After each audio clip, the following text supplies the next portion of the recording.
Hola, hola.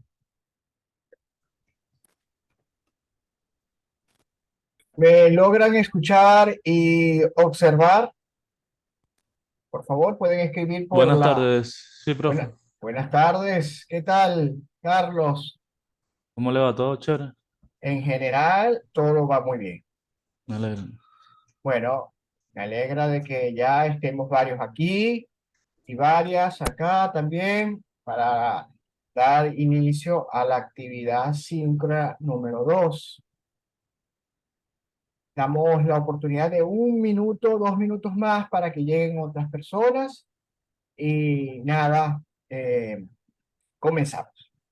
Mientras esperamos, quisiera saber si tienen alguna duda en relación con la actividad anterior, la actividad número 1, si tienen alguna idea específica. Ok, Leslie, Catherine, gracias por confirmar que me escuchan. Bien. Vamos a seguir aquí admitiendo a las compañeras y compañeros. ¿Ok?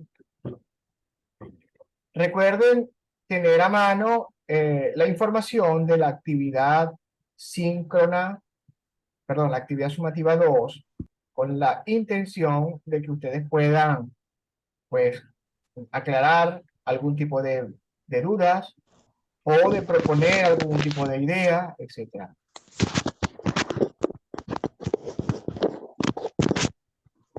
Bien. Las personas, si no van a utilizar el micrófono, les pido por favor que lo silencien para que así no haya interferencia de salud con esa tos.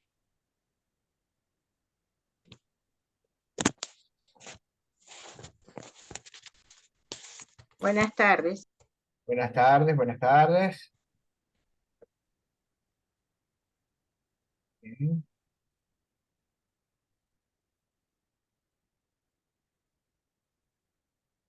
muy bien. Estamos, ok, estamos interesando a otras personas.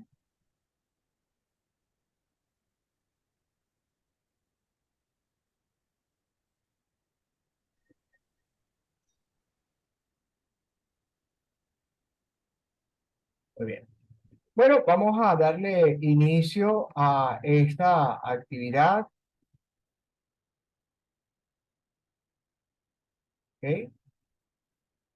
Y por supuesto, nos concentramos en el contenido de la actividad sumativa número 2, que es una actividad que tiene un conjunto de planteamientos quizás un poco menos filosóficos, como, no tanto como los contenidos anteriores, pero siguen siendo filosóficos y siguen siendo epistemológicos. Cuando hablamos de filosofía, recordemos que es la ciencia que estudia la construcción de las verdades, ¿ok? Y cuando hablamos de la epistemología, es la ciencia que estudia la construcción del conocimiento, ¿ok? La manera en cómo los seres humanos construimos conocimiento. En este caso, por supuesto, el contexto de discusión va a ser el contexto de la psicología, ¿ok? De manera tal que le doy la bienvenida a todas y a todos para presentarles las ideas más importantes de la actividad sumativa número 2, que tiene como propósito general, perdón, desarrollar los procesos que conducen a la interpretación del conocimiento psicológico. Repito, desarrollar los procesos que permiten interpretar, que nos acercan a interpretar el conocimiento que se obtiene, que se construye, que se genera a partir de la psicología.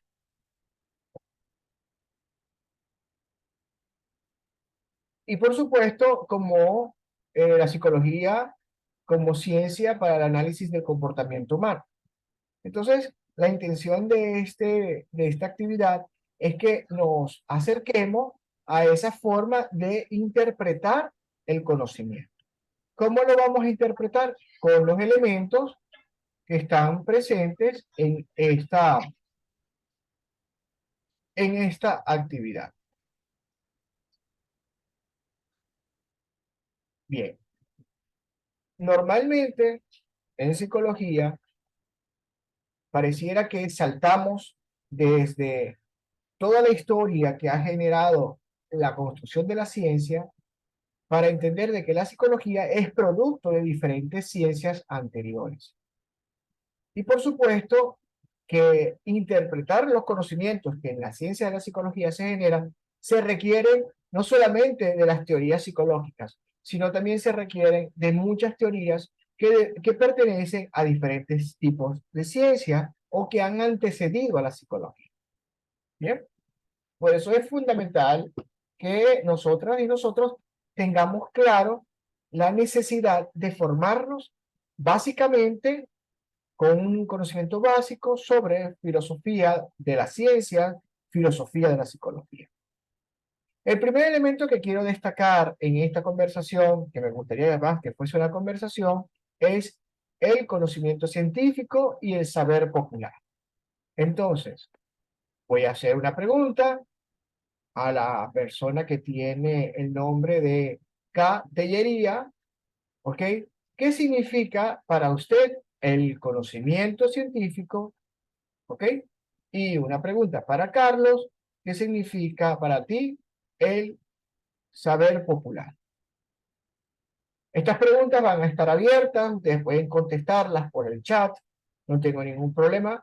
Lo importante es que generemos una conversación y ustedes puedan plantear sus ideas. ¿Ok?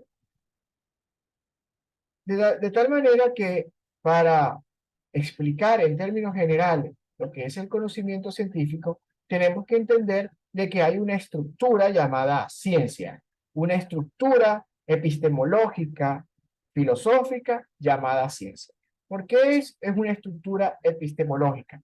Porque la ciencia construye mecanismos, dispositivos, métodos, instrumentos para construir conocimiento.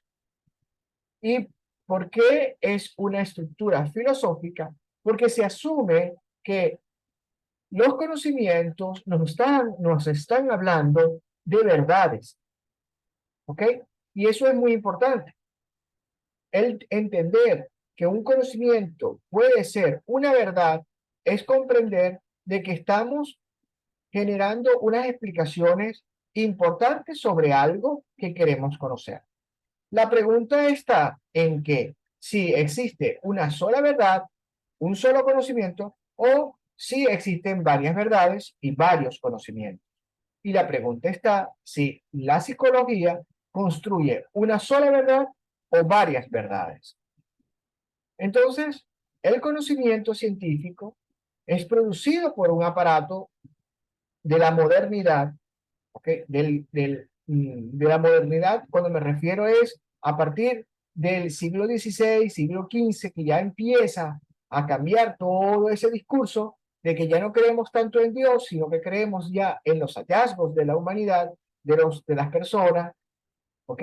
Ya Descartes empieza a incluir algunos planteamientos generales y entendemos que se construye la ciencia como método científico. Dejamos de ser brujos, hierbateros, para construir la ciencia de la medicina y a partir de las ciencias naturales, de las ciencias biológicas, es que se construyen otras ciencias.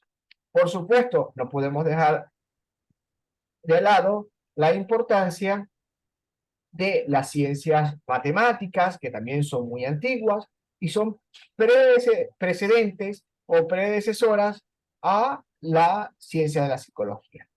¿Ok? Ya las matemáticas, pues los primeros siglos de lo que conocemos después del planteamiento de la llegada de Jesús, ya empiezan a intervenir. Y antes, con la presencia de los griegos, ya la matemática estaba allí, porque estaba relacionada con la astronomía, ¿ok?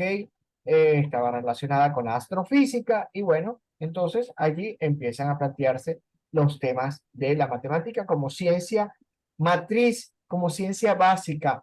De hecho, se considera que para muchos que la ciencia primaria es la matemática, no es la filosofía.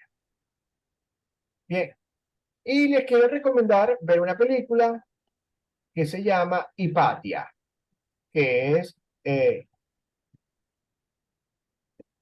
una mujer griega que nos habla, científica, que ya nos habla de todo el planteamiento matemático y astrofísico que se plantea en el momento de Grecia. Mientras Platón y Aristóteles planteaban otras cosas, ella se encargaba de todos los aspectos matemáticos astrofísicos. Bien, entonces acá, Ok, dígame, adelante. eh, un poco, bueno, en línea con lo que usted estaba comentando y la asignación que, o la pregunta que me hizo allí. Bueno, efectivamente, cuando tenemos la oportunidad de validar qué se quiere decir con esto de conocimiento científico, y bajo lo que también usted ahorita acaba de explicar, se pudiera entender que viene siendo el resultado de una investigación. O sea, es el resultado de evaluar, de revisar alguna situación, pero que pasa por un proceso de investigación, de un método, Claro. y por supuesto que va de la mano con la ciencia para calificarlo pues como conocimiento científico. No sé si bajo este concepto que le estoy dando, yo le estaría respondiendo lo que usted me acaba de preguntar. Bueno, estamos dialogando. ¿Tu nombre es? Carely Sellería, Muchas KT, Carely. gracias, Carelis. Entiendo que eres una persona que tiene un criterio que puede explicar estos asuntos. Y por supuesto, estás en la línea coherente de todo lo que estamos queriendo explicar. Aquí lo importante es asumir que la ciencia ciertamente es un método, no es algo abstracto. La ciencia tiene una forma concreta, una teoría o unas teorías, y por supuesto tiene los métodos, ¿ok? De manera tal que la ciencia va a producir un resultado, va a generar, por supuesto, el logro de sus objetivos. Y uno de los logros de sus objetivos no es solamente solucionar, porque la solución que genera la ciencia es precisamente la propuesta de un conocimiento. Ya la aplicación de ese conocimiento ya es otra cosa, pero en principio vamos a entender de que lo que se produce en la ciencia es el conocimiento. No es la solución, es el conocimiento que podría ser aplicado y si se aplica de repente tal cual como lo está planteando la ciencia, pudiéramos tener un resultado o una solución. Igual pudiera suceder con los saberes populares, que por allí Carlos de repente nos tiene alguna idea. ¿Ok? Entonces, pudiera, ya te doy la palabra, y es allí donde tenemos que tener conciencia de que no todo en la psicología se puede resolver con un planteamiento científico, sino que también podemos entender de que también existen soluciones que refieren a planteamientos de los saberes populares. Carlos, te escuchamos con gusto. Yo más o menos leí aquí y agarré la parte más importante para explicarle a usted y a los estudiantes cómo yo lo entendí.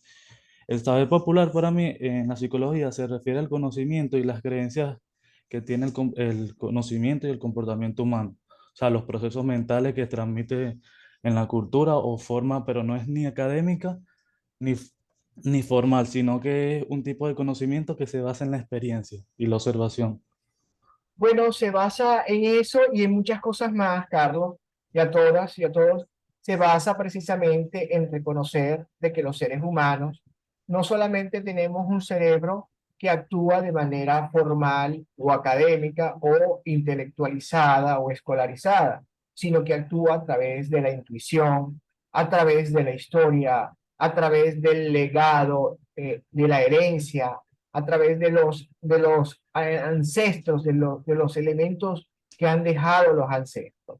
De manera tal que los saberes populares son un poco más indefinidos, no son tan sistematizados, no tienen esa estructura rigurosa que tiene la metodología científica para producir un conocimiento y, por supuesto, para producir una solución. Entonces, todas y todos tenemos saberes populares, ¿ok? Porque pertenecemos a una cultura, construimos cultura y, por supuesto, también generamos cambios en esa cultura. Y esos cambios pueden ser cambios generados de manera formal a través de la ciencia moderna o del conocimiento científico o a través también de los saberes populares, que tienen que ver con creencias, con espiritualidades, pero también tiene que ver con esa sabiduría que vamos descubriendo y que vamos recibiendo de nuestros antepasados. ¿Ok? Entonces, esto es muy importante porque realmente la psicología es una disciplina híbrida donde se construyen conocimientos científicos, pero también se construyen saberes populares. Y utiliza muchas veces los saberes populares para poder llegar a la construcción del conocimiento científico. Como por ejemplo, la aplicación de las metodologías cualitativas en la investigación nos ayudarán a entender de que existe un conjunto de saberes populares que no se pueden sistematizar a través de un método científico. ¿Ok? Pero tenemos que considerarlos para poder entender el significado y poder entender el sentido que le da la persona. ¿Ok? Como por ejemplo, la experiencia del amor, la experiencia de la felicidad, la experiencia del hambre, de la pobreza. Posiblemente tendremos también la oportunidad de conocerlos a través de un conocimiento científico, ¿ok? Pero también lo podemos entender desde la perspectiva de los saberes populares. Bueno, destacando un poco eso, la idea es que ustedes vayan revisando la literatura sobre todos los aspectos que se están planteando en este debate. Todos, absolutamente todos. Es decir, los 6 aspectos o 6 preguntas. Lo otro que nos llama la atención es el discurso positivista y el discurso emergente. El discurso positivista es precisamente el discurso que se activa y activa la ciencia moderna. El discurso positivista es ese pensamiento lineal, procedimental, riguroso, ese pensamiento que lo que busca es precisamente fundamentarse en un sistema de métodos y de teorías comprobadas para poder llegar a un producto que sea veraz, que sea homogéneo, que sea lo suficientemente capaz de ser replicado, reproducido, ¿ok? Dentro del mundo. Entonces, el positivismo normalmente ha generado un gran discurso de poder dentro de las diferentes ciencias, específicamente hablando acá en la psicología. Por eso que, por ejemplo, la psicología clínica es la evidencia de un discurso positivista. Pero si nosotros nos vamos a la psicología histórica, a la psicología social, a la psicología cultural, posiblemente ya no sea tan positivista, sino que sea más emergente, porque lo contrario de lo positivista es lo emergente. El positivismo es procedimental, lineal, jerárquico, patriarcal, machista, porque es muy rígido. En cambio, el emergente puede ser más feminista. El discurso emergente busca construir diferentes formas de comprender las realidades no solamente desde una sola perspectiva, puede utilizar muchas perspectivas y puede mezclar muchas perspectivas.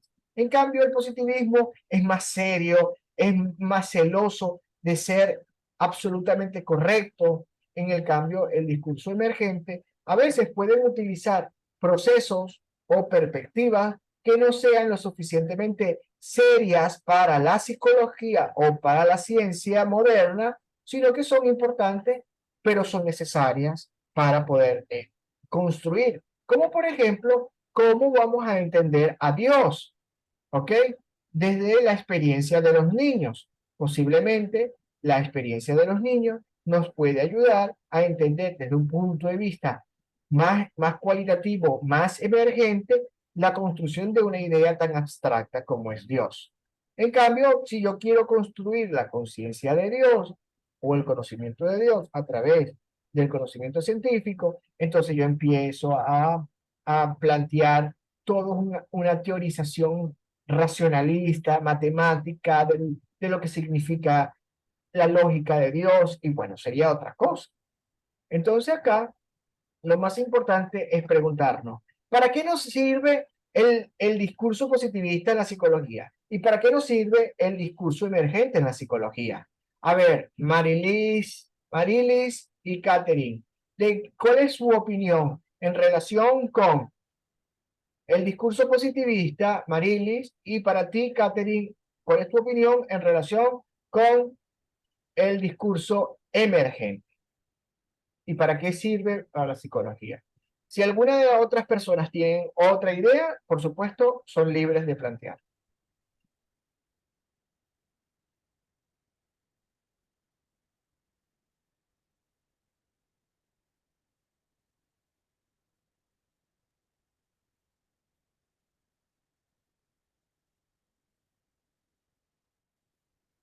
¿Ok? Por acá nos escribe. Leslie, es decir, puede ser el efecto espejo de la objetividad y la objetividad. Claro, claro que sí. Totalmente. De eso se trata en la psicología. Reconocer que hay objetos que nosotros podemos objetivar y hay objetos de estudio que nosotros indiscutiblemente no podemos objetivar y que tenemos que entenderlo desde su subjetividad. Normalmente el pensamiento rígido, el pensamiento lineal, el pensamiento procedimental le genera demasiado estrés pensar con un discurso emergente. Porque el pensamiento emergente incluye la incertidumbre, asume el cambio de una manera inesperada. eh, entonces, eh, vamos a ver aquí. Esto.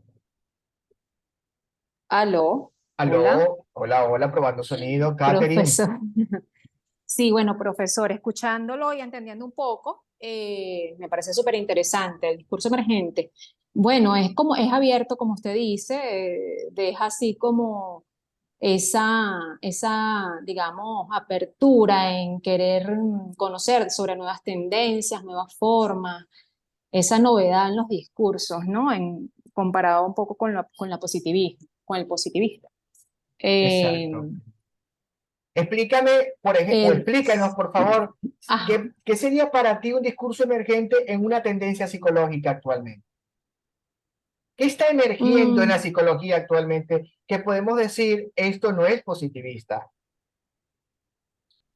¿qué podría ser? Bueno, digamos, podría ser lo que hoy en día vemos como, lo que llamamos como positivismo, pero no, trans,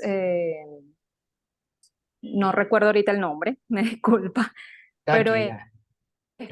es como, ¿Complejidad? ajá, Bueno, pudiera estar asociado a la transcomplejidad, ¿ok? Pudiera estar es como más o asociado. menos pudiera verlo, ¿no? No lo he profundizado, no lo he estudiado ¿Qué opinas de lo a siguiente? profundidad, pero Perdona que sea tan directivo y tan no. interruptor, pero no hay mucho tiempo. Pero Dime. tú te has echado las cartas.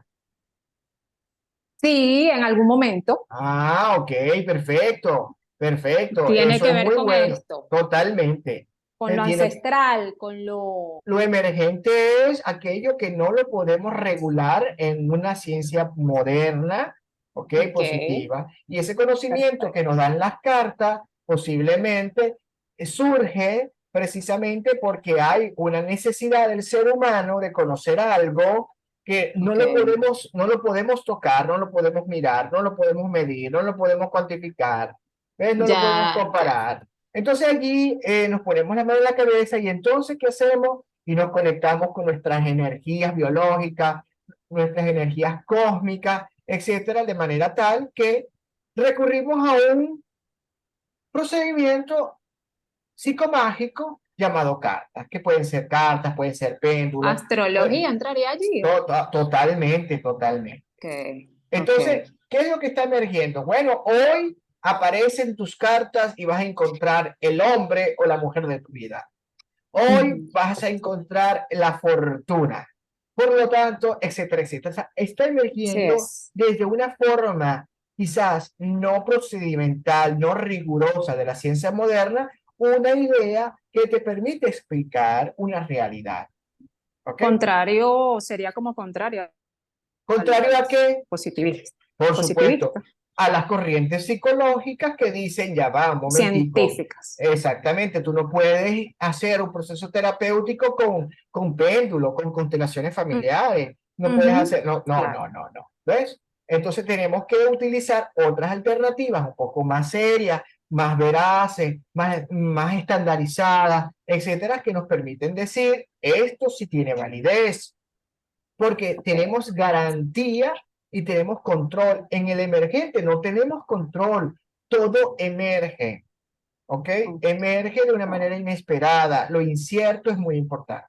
En cambio, en el planteamiento del discurso positivista, el investigador, la investigadora, el filósofo, la filósofa en psicología sabe muy bien que no puede estar esperando. Si espera algo diferente, lo llama plan de contingencia. Ok. Y si lo llama plan de contingencia, entonces allí tiene otra alternativa controlada para poder controlar el plan de contingencia. ¿Ves?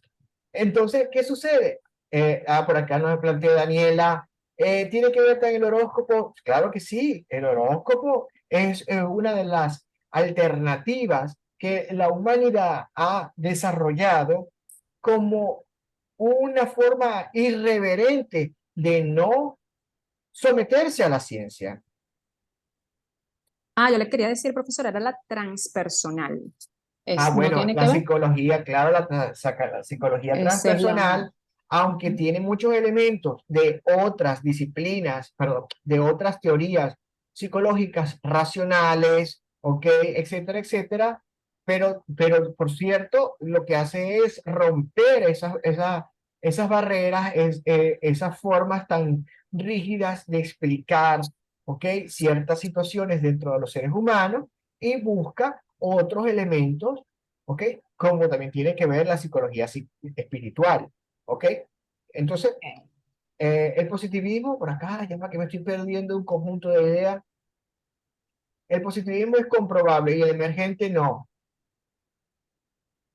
Sí, el tema de lo comprobable tiene que ver es con la metodología, porque yo puedo comprobar a través de mi intuición, puedo comprobar a través de mi intuición. ¿Ok? Y yo puedo hacerle caso a mi intuición. Y me pueden suceder cosas y yo puedo sentir que me están sucediendo cosas. Y yo puedo decir, cuando yo siento esto, es probable de que me pase esto. Lo que no podemos es utilizar métodos científicos para comprobarlo. Entonces, la creencia y la moral influyen de forma principal en ello, por supuesto. Por supuesto, la moral y la creencia rígida del conocimiento científico es que tenemos que creer en la ciencia. La ciencia es nuestro Dios. Recuerden que en la historia de la ciencia, y les quiero invitar a que busquen la película El mundo de Sofía, ya se lo estoy escribiendo, ¿ok? Un poco el tema de la construcción del conocimiento a través de la historia de las humanidades. Entonces, por acá, eh, nos dice la moral es rígida. La moral es rígida, la moral es decimonónica. Acuérdate, los 10 mandamientos, 10, 10, décimo. Y por supuesto, las disciplinas científicas son decimonónicas porque también tienen unos mandamientos, tienen unos principios. Leslie dice, quizás generando un poco de controversia en la pregunta, este término entraría en lo que hoy llaman el supuesto lenguaje inclusivo. No lo veo. Si quieres lo explicas un poco más, Leslie. El lenguaje inclusivo viene a ser una ruptura de un discurso positivista, ciertamente. Está asociado al discurso emergente, pero el emergente es situacional. ¿Me comprendes? El tema de lo inclusivo es que siempre ha estado la necesidad de incluir. Lo que pasa que la hegemonía y el poder absoluto del totalitarismo de la ciencia moderna que ha dicho de que hay dos géneros, ¿ok? Porque somos hembra y somos macho, y sobre esos dos sexos tenemos que construir dos géneros. Entonces, ha impedido de que tengamos un pensamiento de inclusión. Pero en este caso quiero destacar una cosa. El lenguaje inclusivo, la lucha de los estudiosos y estudiosas del género, se ubican es en el género de la sexualidad, pero podemos tener un lenguaje inclusivo de todas aquellas situaciones, objetos, personas, identidades que tienen que ver con lo anormal y no tiene que ver exclusivamente con la sexualidad, sino que tiene que ver con aquello de que es lo anormal, lo normal y lo patológico. Como por ejemplo, bueno, ya para mí puede ser tan inclusivo decir que yo soy un TDAH y que me asumo como TDAH y que la sociedad tiene que reconocerme como TDAH o un TEA, o que sencillamente tengo un síndrome de Down, o que tengo de repente una condición que me discapacita o que me da una situación de límite ante ciertas cosas, y que el mundo tiene que construir un lenguaje. Acuérdate que el lenguaje no solamente es palabras, el lenguaje son acciones también, el lenguaje son símbolos, el lenguaje es política. Entonces, tenemos que cambiar a un mundo que nos permita reconocer que todos tenemos derecho a pertenecer. Los locos, cualquier identidad cualquier identidad sexual o de género, cualquier cosa es tiene el derecho a pertenecer. Y eso sí es un planteamiento emergente. Es decir, ¿por qué? Porque anteriormente teníamos un planteamiento, y todavía sigue existiendo, no es que anteriormente, sigue existiendo un planteamiento donde la ciencia no cataloga como positivo el hecho de que tú tengas un estado psicológico o una característica psicológica un poco disfuncional, pero te vamos a incluir en el mundo del trabajo, te vamos a incluir en el mundo familiar, te vamos a incluir en el mundo laboral, en el mundo escolar, etcétera, etcétera.